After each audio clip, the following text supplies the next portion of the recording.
Alright boys, it's another edition of this. Is it possible I'm doing this a little too early? I don't know, we haven't had a move in a couple days, there's some rumors floating around. As always, this is not a direct thing with how good a team is. Anyway, you know the drill. We start right off with Philly. I feel like as I talk this out, I'm going to put the Sixers in C tier. I mean, if PG and Embiid are healthy, then they could be somewhere up here. And, okay, you could say, well listen, VJ Edgecombe just had an awesome Summer League game, you got Jared McCain, we got Maxey who's really good. Like, there's reason to be excited about this team. But if PG and Embiid are not healthy, then it's just like, it's just scary to put them above C tier, just for the sake of not wanting to get disappointed. So they're going to be in C tier, but they could be higher, and maybe I'll put them higher later on. You might not stick around to the end of the video, they might end up higher by the end. The Wizards. The Cam Whitmore pickup is pretty fun, and between him and Trey Johnson, they now have a couple of scorers. Because I do like their young crop of guys with Sar, Koulibaly, George, Bub, the whole thing. Now that they got some bucket getters in there. And I mean, CJ's there for right now, of course. It still feels a little too early to put them in like B tier. Like, I can like their young energy they got, and there might be, I don't know, 7 to 12 Wizards games this year that are awesome. But when we're in the middle of February and we're getting to the playoff race, I don't know if I'm going to be checking for the Wizards like that. Next up, Atlanta. It's either B, it's possibly even A. It feels like B at the moment just because, look, I've liked everything they've done this offseason, okay? Nikhil and Dyson, the defense is going to be awesome. Jalen Johnson's good, KP, the whole thing. It just kind of comes down to KP's health. And obviously watching Trae Young just work on screens all day with a good team to where it's kickouts, it's lobs, it's the whole thing. It really activates when KP is healthy, and I just don't think he's going to be healthy enough for me to just be like, hell yeah, let's go. I can't wait to watch the Hawks this year. Okongwu is good, but it's just a different thing, so we're probably going to go B tier on Atlanta. Okay, what is the case for the Cavs not being in A tier? I can't put them in S tier. I mean, they were just such a fun regular season team, man. They're going to have an extra chip on their shoulder. Mobley's probably going to have another jump. You're going to get your Garland and Mitchell just million pull-up threes a game. And also, we got Lonzo now, if Lonzo ends up playing the whole season. For the Pistons, we're going to go A tier. LeVert, I'm probably a little higher on now. He's won me over from his stint with the Cavs and a little bit with the Hawks. Duncan Robinson, it's good. He'll fit in well with them. Watching Cade just have to problem solve in real time as the defense is just hounding him like crazy around like the free throw line. Like, it's fun to watch. And then also, they just play so damn hard, man. Nearly a top 10 defense this past season. And yeah, you got Asar, you got Stewart off the bench, you got Ron Holland. Like, there's defenders here. But a lot of it is they just play so damn hard. The Pacers. Oh, this is a rough one because of the Halliburton injury. If Hallie was healthy, I'm thinking S or at least A. It probably would have been S. Like, everybody's just Pacers hyped after that run. But with Hallie out for this season, it's probably B tier. I mean, listen, their effort is still going to be there. The play style is still going to be there. The ball movement's still going to be there. They got Jay Huff. Any Jay Huff fans out there, there's actually many. You get your Nemhard mid-range jumpers. You'll get Siakam cooking. The Pacers crowd's going to go crazy. And hey, if there's any team that could just make it work, I mean, decently well. They're not going to be the same team, but decently well without their star. It would be the Pacers, but without Hallie, I can't go higher than B. The Bucks. I feel like the Bucks have been in B tier for like every year I've done this or so. I mean, Giannis is amazing. Miles Turner's a nice pickup. We're not going to talk about stretch contract in this video, although I literally just talked about it.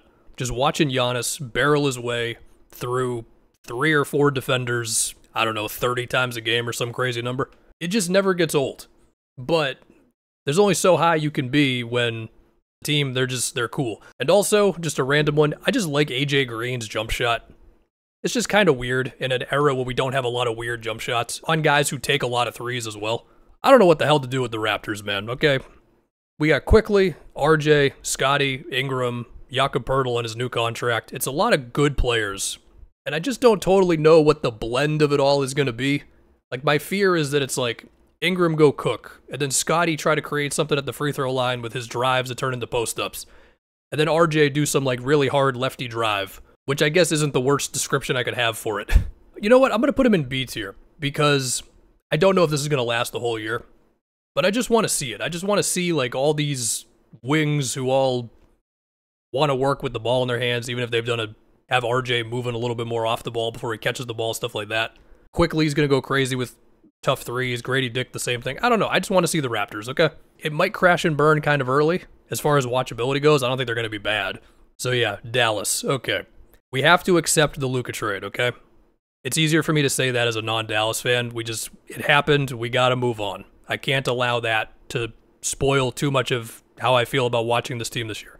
I think if Kyrie was healthy from day one, It probably could be A tier, man, because of Cooper.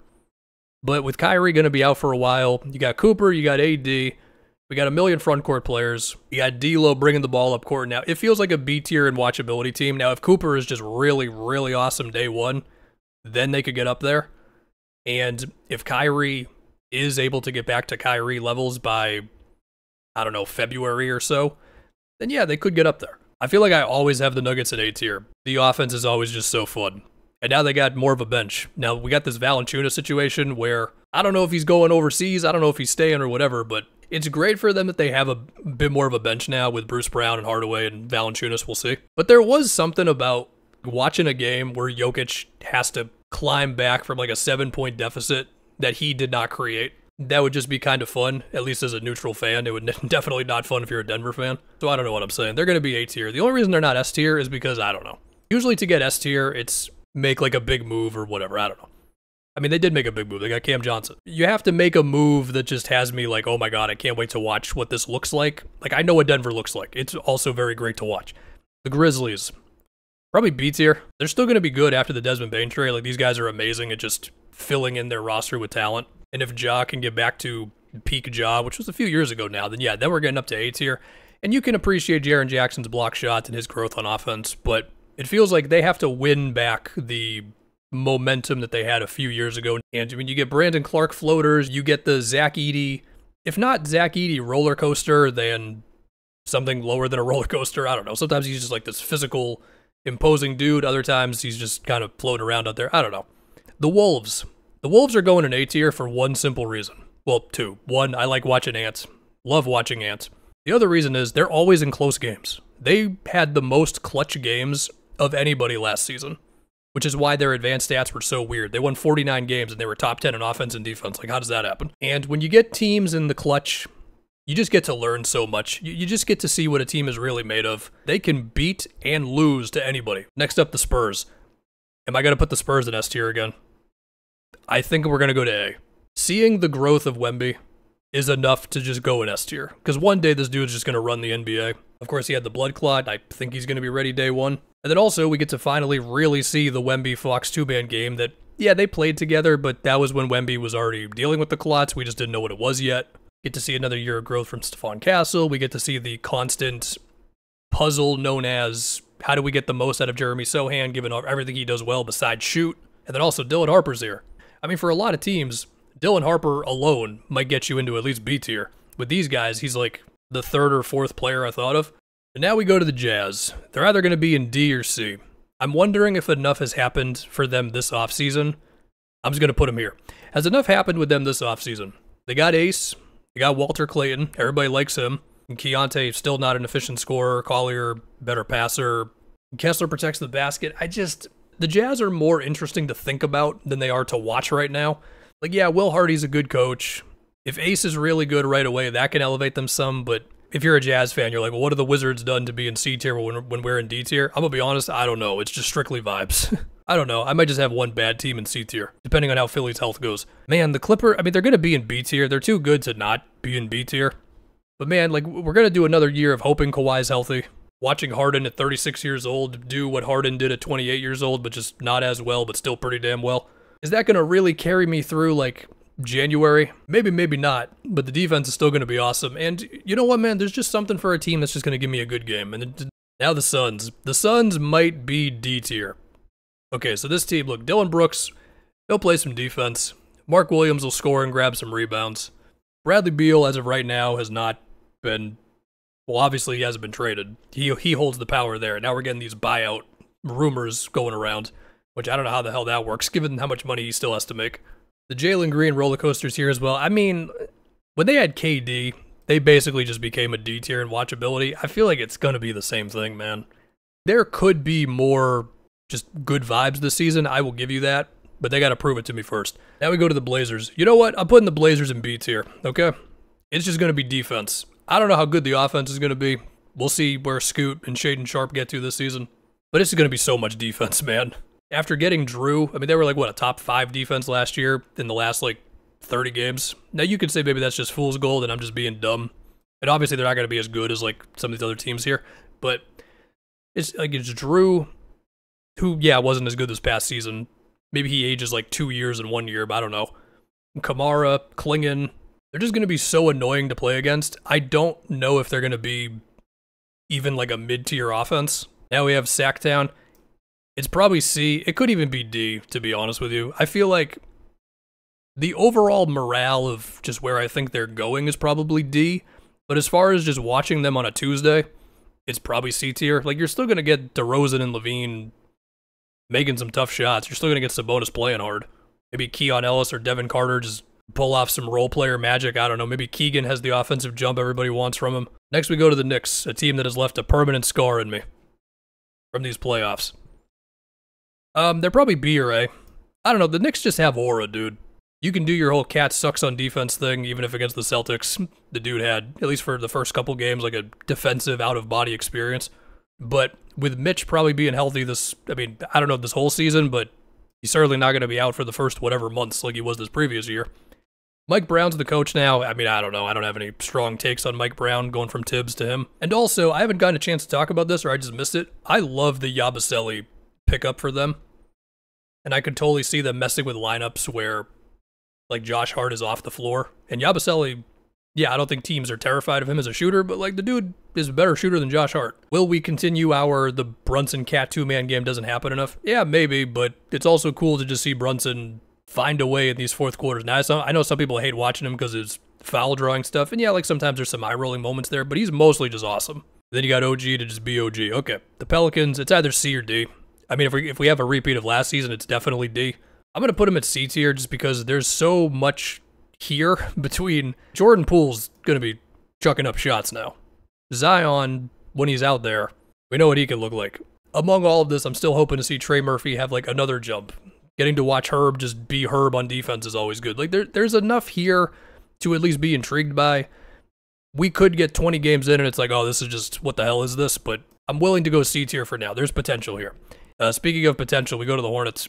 I think every year I put the Hornets in C tier and I say it could go higher, man, because what if LaMelo's healthy and what if there's this like synergistic offense between LaMelo and Brandon Miller and Con Knipple and now Colin Sexton and now also Spencer Dinwiddie. I mean, two of those guys are going to be on the floor at the same time. You know what I mean? But they just keep on getting hurt. I also don't know how they're going to be a good defense, but hey, you know what? Baby steps. And they got this center they drafted in round 2. I'm just going to keep putting him in C tier. Like, this past season, I remember the first whatever games where LaMelo was just breaking all of the calculators on shot attempts and stuff, and I'm just like, you know what? This is cool. I don't know if it's actually good, but it's cool. The Rockets. Okay, I already spoiled this one. They've got everything I want. They were extremely watchable last season through this unconventional offense of guys sometimes crashing into each other, but Şengün, Amen, Fred, just hard work and talent and enough shooting. They made it work, right? And then defensively, they were amazing. Once Amen entered the starting 5 and just gave them so much more drives and transition and general lob threat. And now you just put KD into that. We got the excitement of a new move. We have the possibilities of KD just being on an actually interesting team for the last leg of his career. The fact that they're just really good. They got the defense. Like, they've got everything that I want for an S-tier team. And the other thing, too, is I think even with KD, and just going from Jalen Green to him is massive, I think the offense is, like, still going to be a little awkward at times, which is beautiful. I love it. Miami, C tier. I will respect these guys until the end of the earth, but they're a C tier watchability team. Okay, Hero and Bam are who they are. Wiggins is good. Spo's a great coach, but they just don't have the talent. Unless Yakashonis is a bad dude. Is it possible the Bulls are not in D tier? They're definitely in D tier as far as, like, the prospects of the future and all that. Because you could get Kobe White going off. You could get, like, Buzelis year 2 of just dunking on somebody. They got this Noah kid they just drafted. You know what? I've talked myself into it. They're still D tier, I'm sorry. I couldn't get them out of D tier. If you're wondering why I don't have an F tier, it's because I don't want to think that much. The Nets. What the hell are the Nets right now? They have a million rookies. Cam Thomas is still a restricted free agent. Claxton's still here. D'Lo's gone. Then you got Zaire Williams and MPJ. Maybe Demon or Serif or Danny Wolf. Like, maybe one of these guys can just be awesome right away. Maybe the Nets fans' dreams of Noah Clowney being awesome after his 7-block game like 2 years ago could materialize. I don't know, man.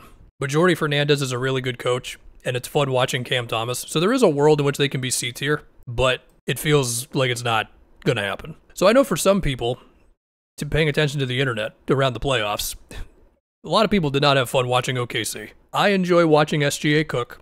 I enjoy watching their defense. Yes, sometimes they get away with stuff on defense, and sometimes SGA be drawing some fouls. The majority of the time, he just pulls off insane ISO moves and tough 17-footers, the whole thing. The only thing holding them back for me in watchability is that they might just beat everybody by like 15 points again. You get the next season of J-Dub and Chet's improvement. The whole championship team is basically back. They're going in A tier, but among the A tier teams, they're probably the one I end up watching the least, just because, again, if they're killing somebody, like, what am I going to do? Stick around to see the body? Okay, Warriors, my Celtics, and the Lakers. I didn't really intentionally have these guys last. That's just how the thing ended up. Let's go to my Celtics.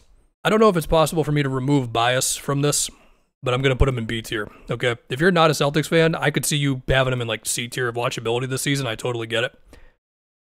For me, I've seen some Celtics fans have the idea of, like, it's cool to have a season in which the pressure isn't as high, there isn't the expectation to win every game. I'm going to be honest, I don't agree. I want the pressure to win every game. I want the expectations to be high. But what am I going to do? They're just not for this season, right? I'm going to get to see Jalen handling the ball more. I'm going to see Anthony Simons suck on defense and make a bunch of pull-up threes. That'll be cool. Their front court situation is genuinely horrific.